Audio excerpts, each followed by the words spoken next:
I'm Teresa, 28 female. I live in a loft apartment in a city that never sleeps, but I sleep just fine. I own the building, after all. My days are a whirlwind of site visits, investor meetings, and blueprints, which is exactly how I like it. I build things, businesses, properties, a life my parents swore I could never have. 10 years ago, they showed me the door because I wouldn't follow the path they'd meticulously paved for me. In a few days, I'll see them for the first time in a decade at my sister's wedding, a wedding being held at the most exclusive venue in the state. They have no idea it's mine. Before this story unfolds, I'd love to connect with you. Please let me know in the comments where you're watching from and what time it is in your corner of the world. It's amazing to see how far these stories can travel. Growing up, my house wasn't just a home, it was a stage. Every piece of furniture, every painting on the wall, every book on the shelves was carefully chosen to project an image of intellectual and financial success. My father, Arthur, was a titan in the world of corporate law, a man who spoke in clauses and conditions and viewed life as a series of negotiations to be won. My mother, Eleanor, was a university professor of art history, a woman who could trace the lineage of a brushstroke but couldn't see the daughter standing right in front of her. Our family wasn't built on love and support, but on a foundation of expectation. There was one path, the one they designed, and any deviation was not just a mistake, it was a betrayal. Their masterpiece was supposed to be me. I was their legacy project. From a young age, my life was mapped out with the precision of an architectural drawing. Summers were for internships at my father's law firm or prestigious summer schools, not for friends or frivolous hobbies. My grades were to be perfect, my extracurriculars geared towards a pre-law track, and my future was a straight, shining line to a partnership at a top-tier firm. They weren't raising a daughter, they were grooming a successor. My sister, Maya, 4 years my junior, was largely spared this intense scrutiny. She was the creative one, the gentle soul who was permitted to follow her passion for teaching because, as my father once callously put it, we only need one high achiever. She can afford to be happy. The pressure was immense, a physical weight that settled on my shoulders from the moment I woke up. Dinners were less about family bonding and more like depositions. My father would grill me on current events, legal precedents, and my academic performance. My mother would correct my posture, my grammar, and my unambitious choice of friends. They weren't interested in my thoughts or feelings, only in my compliance. They saw a brilliant legal mind, a sharp debater, a future they could boast about at their country club gatherings. They never saw me, Teresa, the girl who was fascinated not by torts and contracts, but by the way buildings stood up. I used to hide books on architecture and urban planning under my mattress. While they thought I was studying for the LSATs, I was sketching floor plans in the margins of my notebooks. I was captivated by the idea of creating spaces where people lived, celebrated, and made memories. I didn't want to argue in courtrooms, I wanted to build them.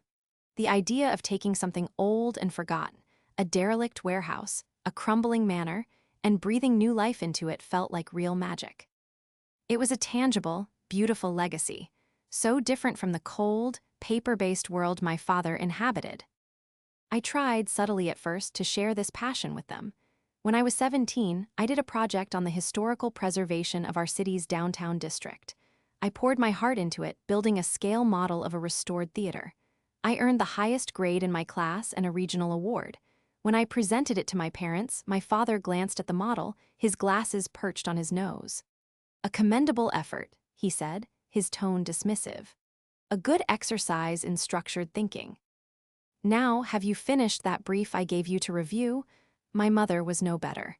"It's a lovely little hobby, dear," she said, patting my head. "But let's not get distracted from what's important." Their world was so small, so rigidly defined by their own achievements that they couldn't conceive of another way to be successful. Success wasn't about happiness or fulfillment. It was about status, income, and the right kind of professional title. An architect, or worse, a property developer, was a tradesperson in their eyes. It was a step down, a sullying of the family name they had worked so hard to elevate. The tension in our home grew thicker with each passing month. I felt like a ghost, my true self invisible to the two people who were supposed to know me best. I started applying to universities, not just for their pre-law programs, but for their architecture and business schools, hid in the application forms like contraband. It was a silent rebellion, a desperate attempt to carve out a small space for myself in the life they had so thoroughly colonized. Maya was my only confidant. She would sit on my bed as I sketched, her eyes wide with admiration. "You should do it, Teresa," she'd whisper. "You're amazing at this." She didn't understand the storm that was brewing, the sheer force of our parents' will. She saw a simple choice. I saw a declaration of war. The foundation of expectation they had built was starting to crack, and I knew, with a terrifying certainty, that when it finally broke, it would bring the whole house down with it. The stage was set for a confrontation that would not just define my future, but sever my past entirely. They believed they were building a legacy, but all they were building was a cage, and I was about to break free. The breaking point arrived on a crisp autumn evening, just a few weeks after my 18th birthday. The air was filled with the scent of burning leaves and the suffocating tension of unspoken conflict.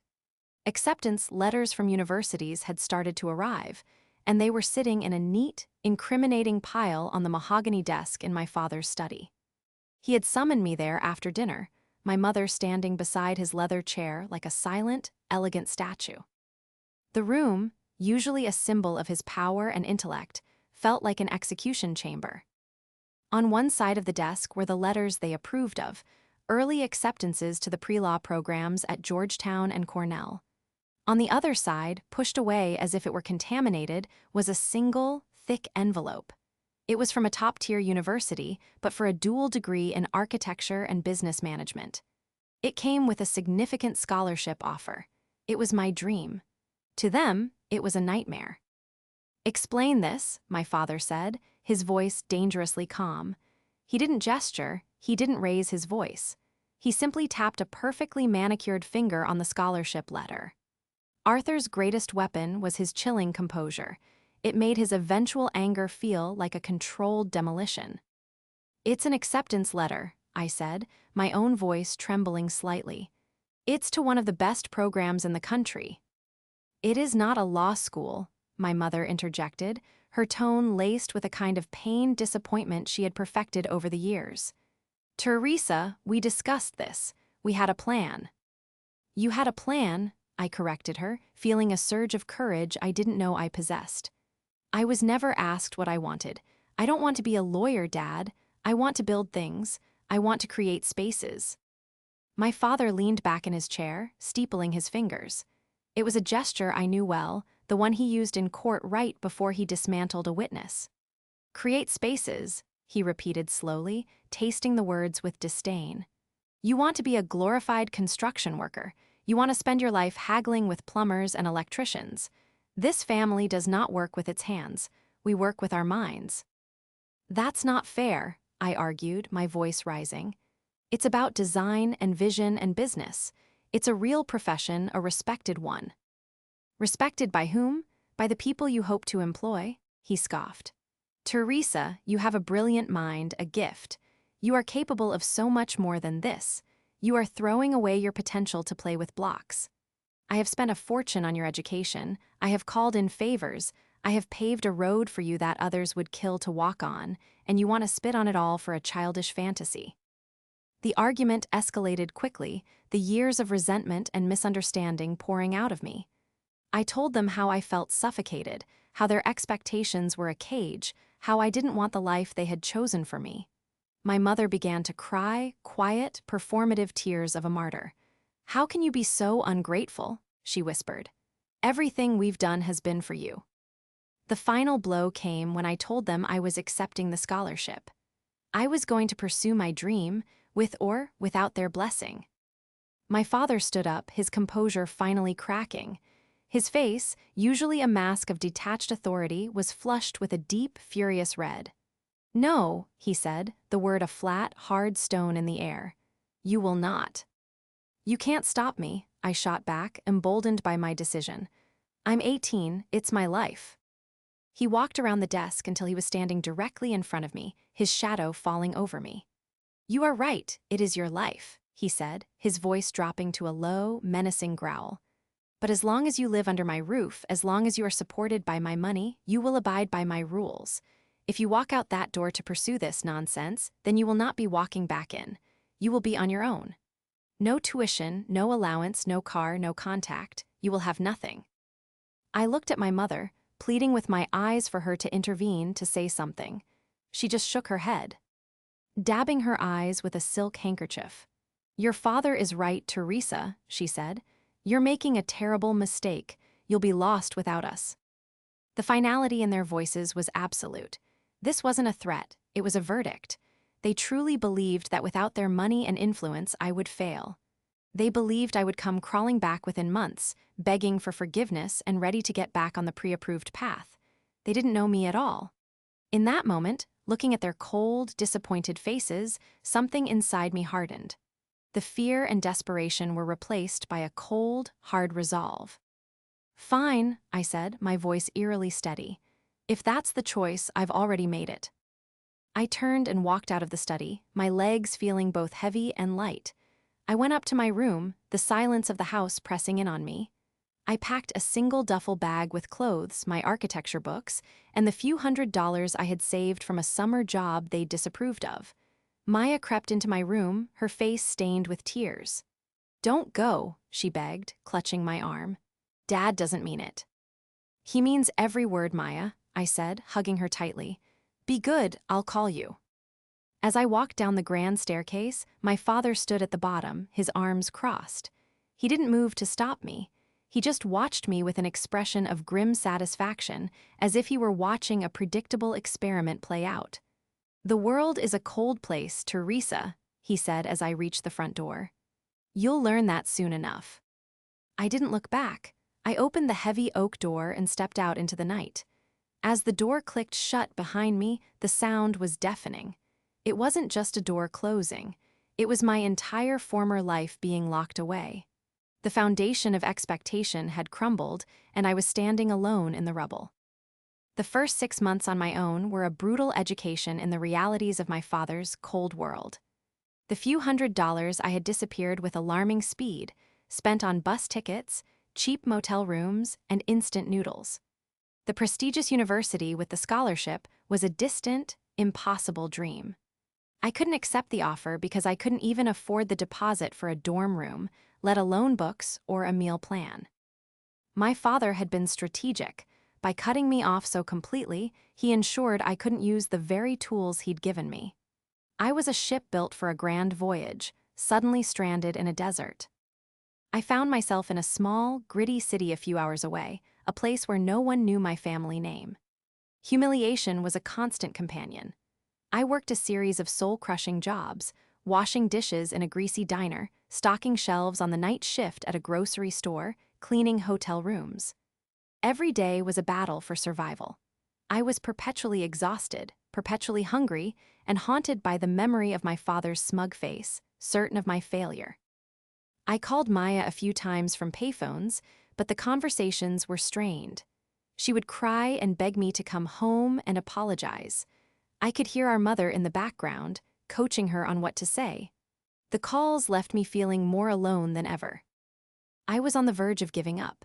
The thought of returning home, defeated and broken, was both horrifying and tempting.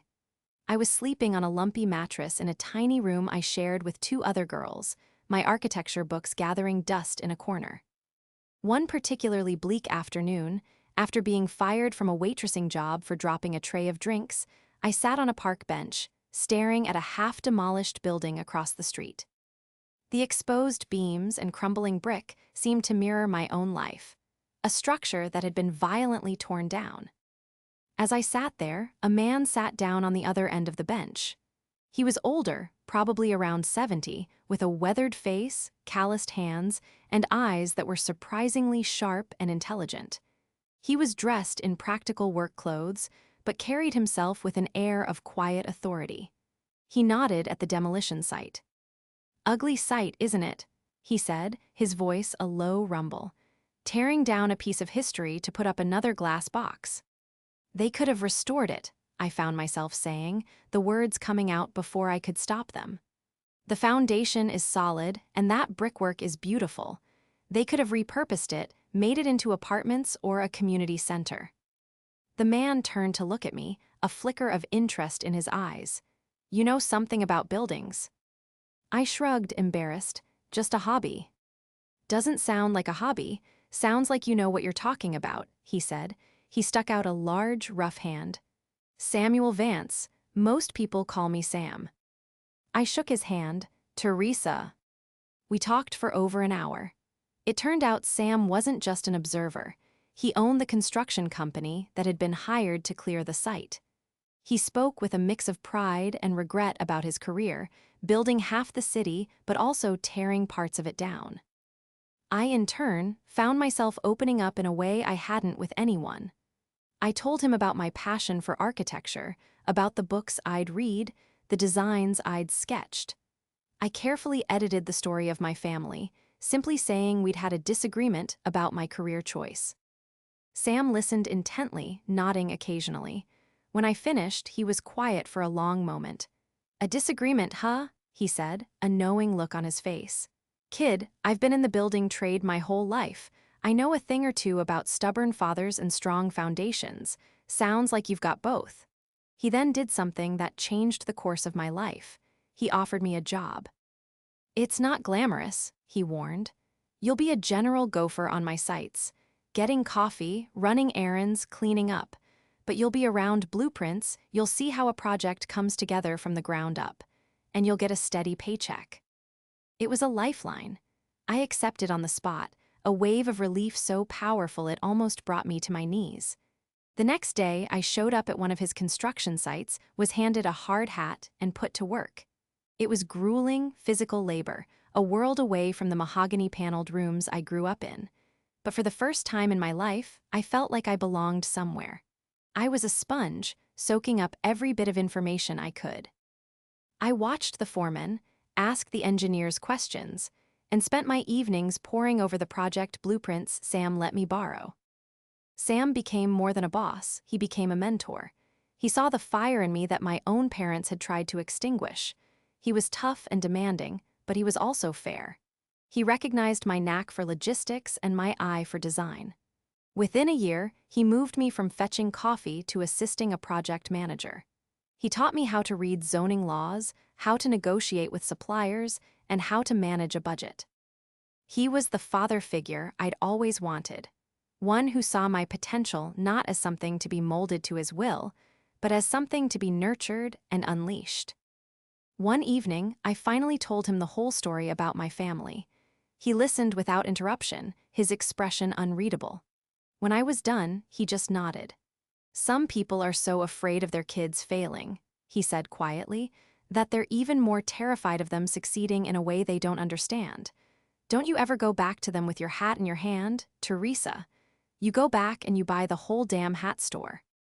That conversation solidified my resolve. My father thought he had left me with nothing. But in that small, gritty city, I had found something far more valuable than his money. I had found Sam. I had found a purpose.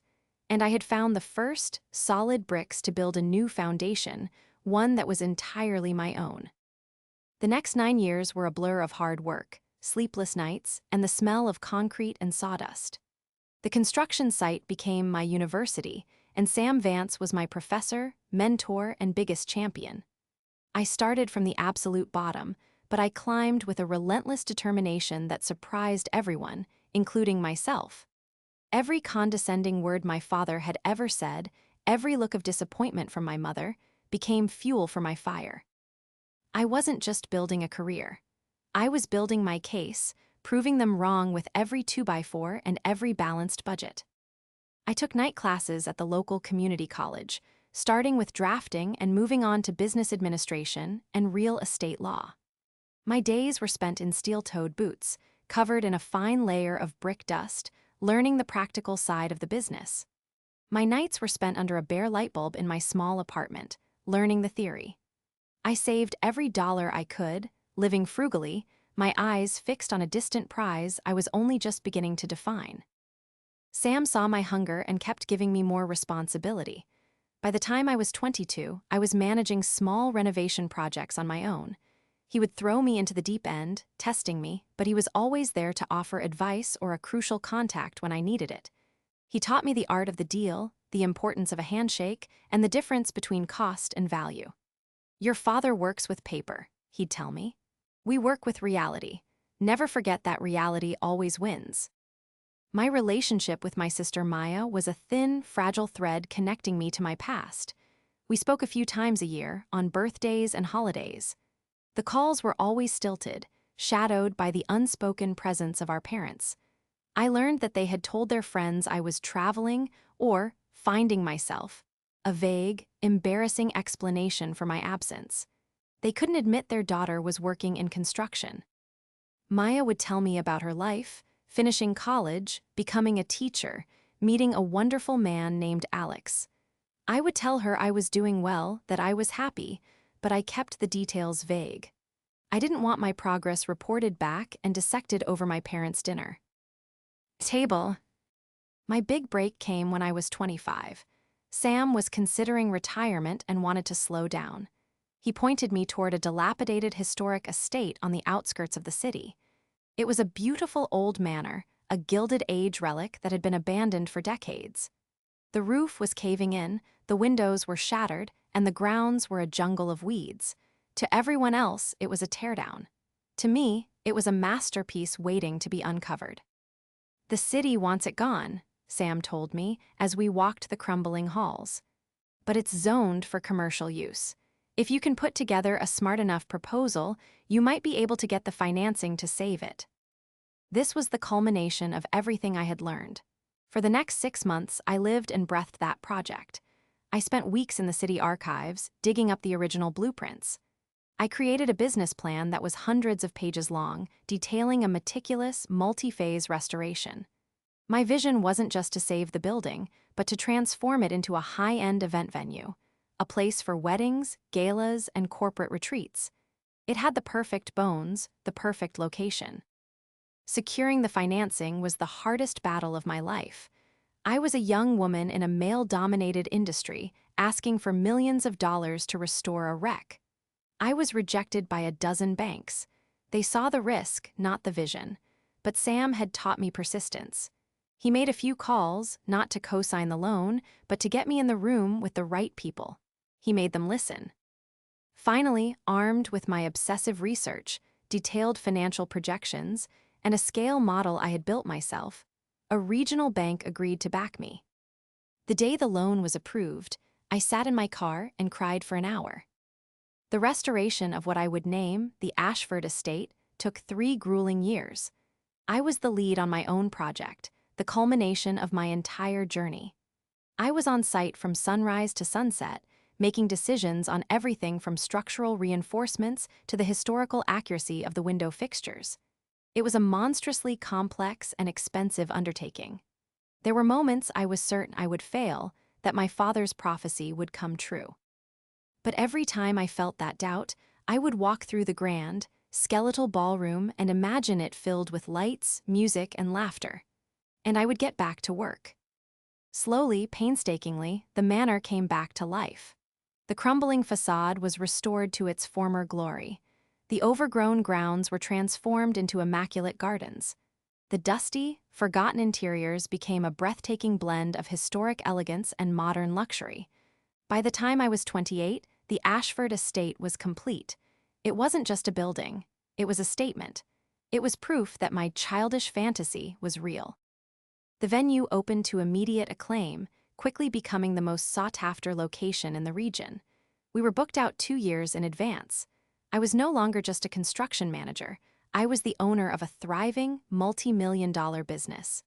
I had started other projects too, buying and renovating smaller commercial properties. I had built my own small empire from the rubble of my old life. I had everything I had ever dreamed of, but there was still one piece missing.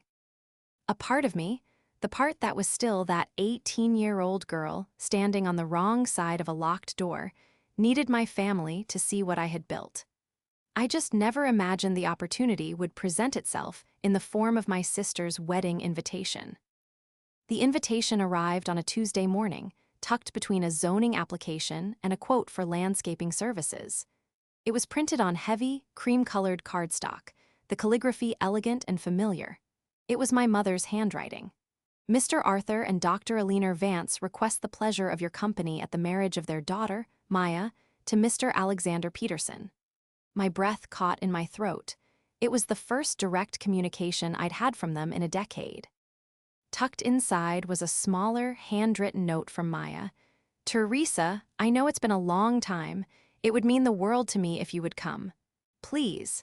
Alex is so excited to finally meet you. I miss you. A storm of emotions swirled inside me. Anger, hurt, and a deep, aching love for my sister. For 10 years, I had been an outcast, a ghost they refused to acknowledge. Now, they were summoning me back for a command performance to play the role of the happy, reunited family for a day. My first instinct was to throw the invitation in the trash. Why should I subject myself to their judgment, their inevitable condescension? But then I saw the venue location printed at the bottom of the card, and a slow, audacious idea began to form in my mind. The ceremony and reception were to be held at the Ashford estate. I had to read it twice to make sure I wasn't imagining it. I laughed, a sharp, incredulous sound that echoed in my spacious office. Of all the venue, ease in all the world, they had chosen mine. The irony was so thick I could taste it. My booking manager, a sharp woman named Clara, handled all the initial client interactions. I was the owner, the investor behind the scenes, rarely meeting with clients myself unless there was a major issue.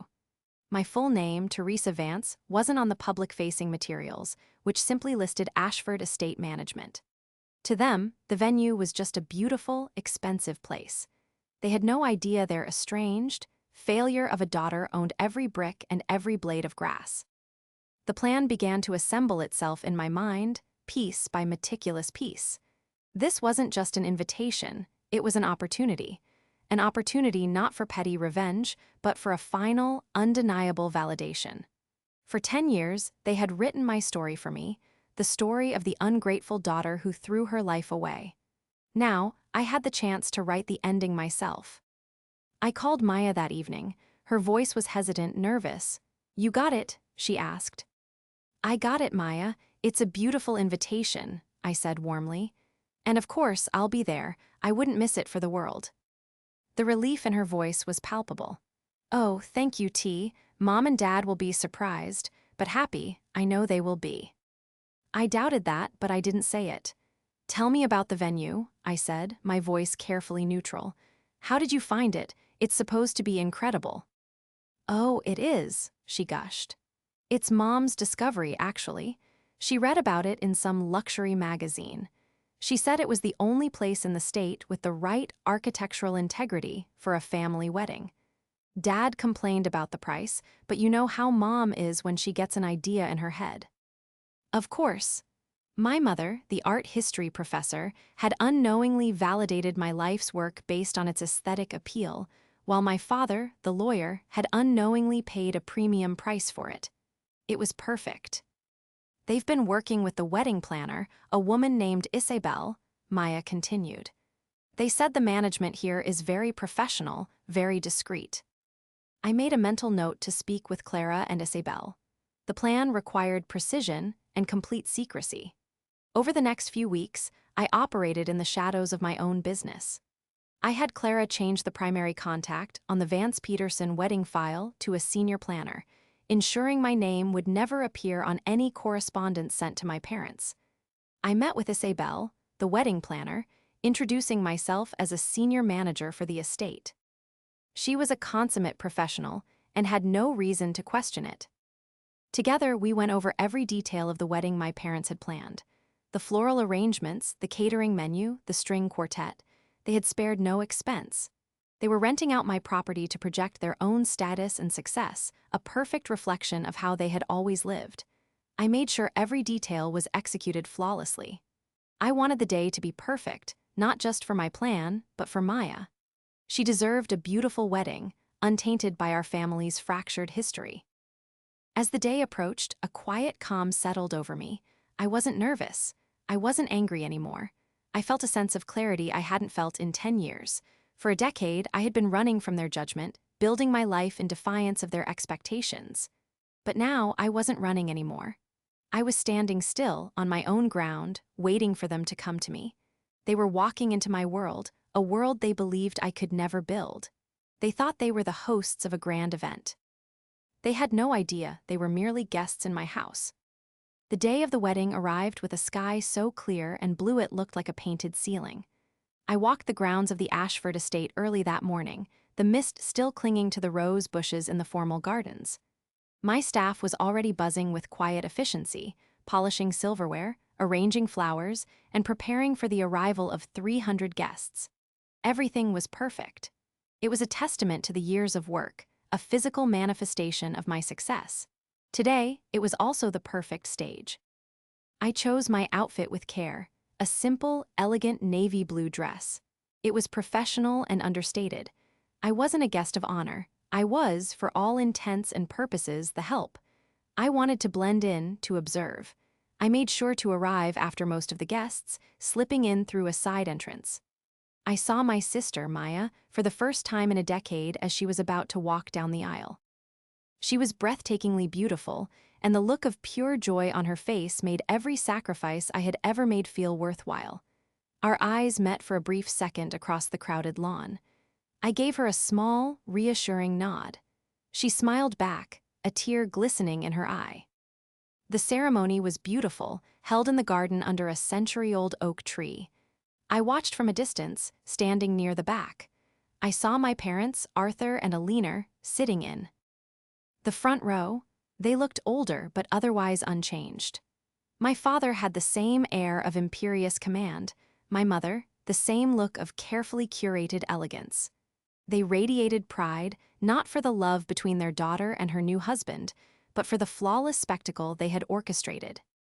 During the cocktail hour in the grand hall, I kept my distance, busying myself by speaking with the catering captain and the band leader. A few distant relatives shot me curious, hesitant looks, but no one approached me. I was the family's forgotten secret, an awkward loose end. I could feel my parents' eyes on me from across the room. They were watching me, I knew, assessing me. Finally, my mother approached, my father trailing a few steps behind her. Her smile was thin, tight. "Teresa," she said, her voice a cool whisper. "You came. Your sister is so pleased." It wasn't a warm welcome. It was an acknowledgement of my attendance, as if I were a subordinate who had followed an order. "Of course I came," I replied calmly. "Maya looks beautiful. You must be very proud." My father stepped forward, his eyes sweeping over me, taking in my simple dress, my lack of ostentatious jewelry. It was a silent, swift judgment. "It's good to see you're well," he said, the word hanging in the air, dripping with subtext. He then turned his attention to the hall, gesturing expansively. "An impressive place, isn't it? It takes real capital to secure a venue like this. A lesson in the value of a sound career." It was the first of many barbs throughout the evening. They couldn't help themselves. Every conversation was a thinly veiled jab at my life, a reminder of the mistake I had made. They commented on the cost of the champagne, the quality of the orchestra, all while giving me looks that said, "This is a world you can never afford, a world you chose to leave." I simply smiled, nodded, and let their words wash over me. I felt strangely serene, like a chess player watching her opponent walk directly into a trap she had set hours ago. The moment came during the toasts, after dinner had been served in the grand ballroom. The chandeliers I had personally sourced from an antique dealer in France cast a golden glow over the tables. My father, as the father of the bride, stood up, tapping his glass for attention.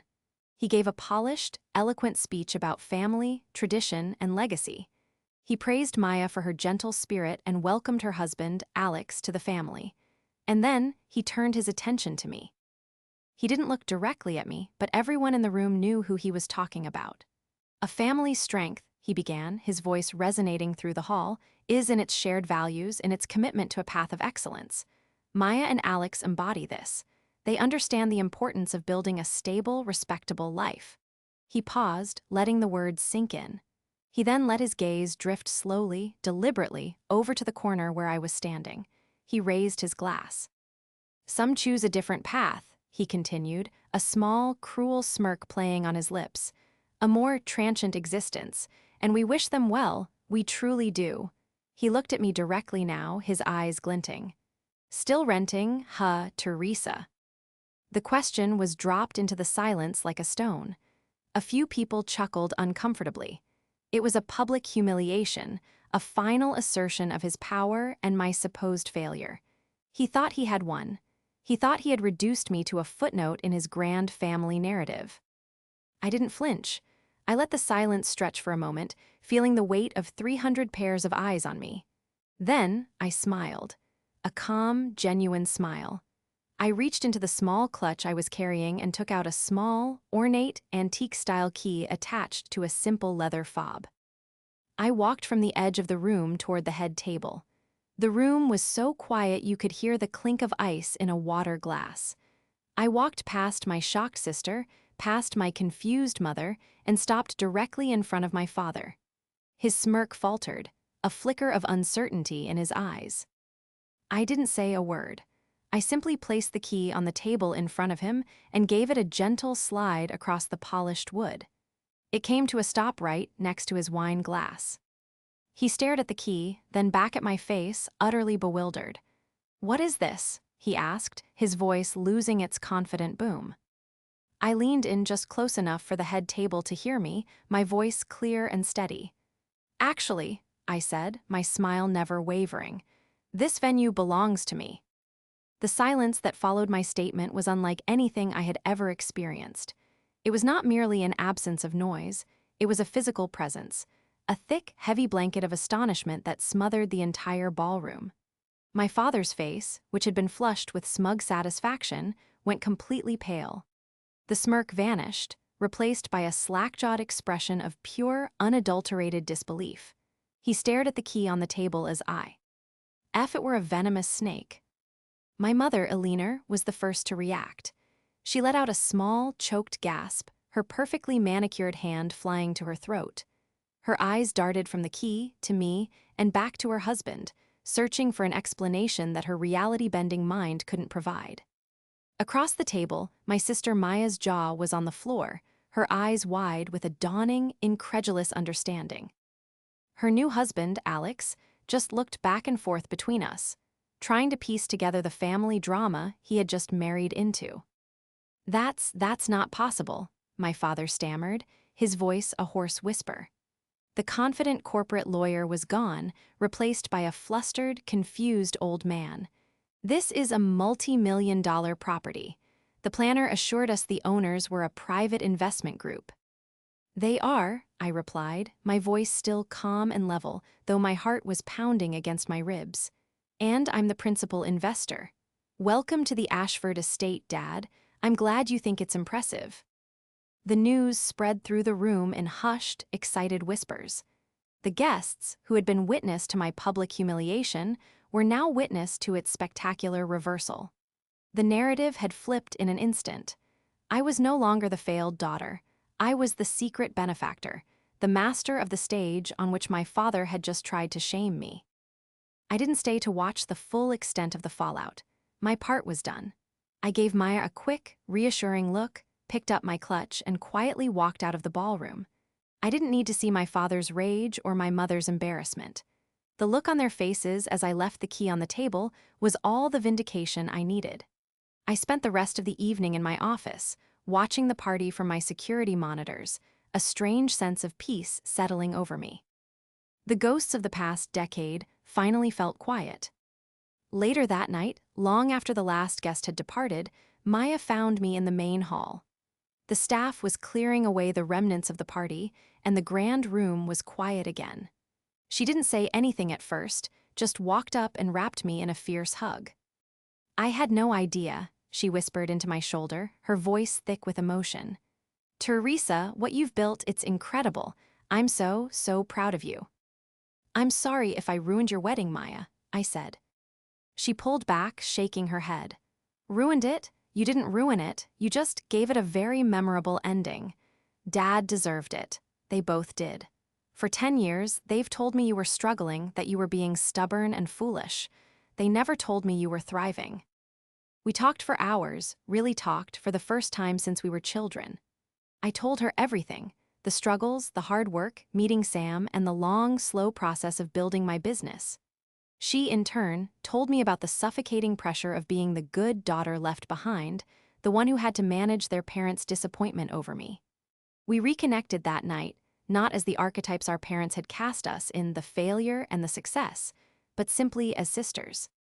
As for my parents, their reaction was predictably disastrous. According to Maya, my father was apoplectic, his fury matched only by his deep, profound humiliation. My mother simply retreated into a state of shocked silence. They left the venue without saying a word to anyone. The next day, a check for the remaining balance of the wedding costs arrived via messenger, with no note. It was the only communication I received. They never called. They never reached out to apologize or to ask how I had done it. Their pride, it turned out, was more important than their daughter. And in a way, that was the final, most important piece of closure for me. Their silence confirmed that their love had always been conditional, tied to my obedience and my willingness to reflect their own glory. I had built a life, a career, and a fortune that dwarfed their own, but because I had done it my way, it meant nothing to them. But it meant everything to me. Standing in the silent, empty ballroom, I felt a profound sense of freedom. I hadn't just built a venue, I had built a life they could never touch, never control, and never take away from me. My father's insult, "Still renting, huh?" echoed in my mind, but it no longer had any power. I wasn't renting. I was the owner. I was the landlord. And I was finally completely home.